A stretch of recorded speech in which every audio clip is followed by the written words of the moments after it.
है। कोई नहीं, ये हमारी रोटरी ये हमारा क्या है, रोटरी टेबल है। ठीक है, ये कैसे किस सिद्धांत पर काम कर रही है, कैसे मूव कर रही है, उसको हम दिखा रहे हैं। अब यहाँ देखो, हमने रोटरी टेबल को पलट कर उल्टा कर दिया है।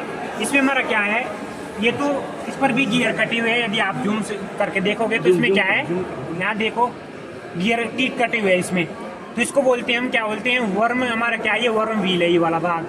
और ये क्या है हमारा, वर्म शाफ्ट। तो वर्म व्हील तो स्थिर है, वर्म शाफ्ट से हम क्या है, वर्म व्हील को घुमा रहे हैं। इसमें वर्म शाफ्ट से हम क्या घुमा रहे हैं, वर्म व्हील को। वर्म सब वाला है ना सर? हाँ, वर्म शाफ्ट, ये वर्म शाफ्ट, ये वर्म शाफ्ट है और ये वर्म व्हील है। तो वर्म व्हील स्थिर है और वर्म शाफ्ट क्या हो रहा है, आगे पीछे मूव हो रहा है। मूव हो रहा है पीछे भी होगा। तो रोटरी टेबल को हम किस सिद्धांत पर मूव कर रहे हैं, घुमाते हैं, वर्म शाफ्ट और वर्म व्हील के सिद्धांत पर घुमाते हैं।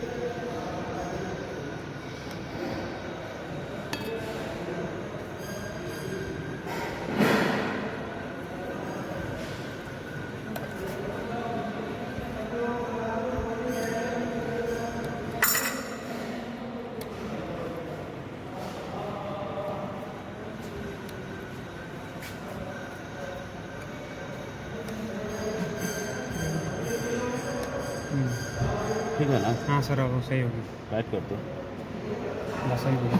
टाइट करो, बैलेंस टाइट।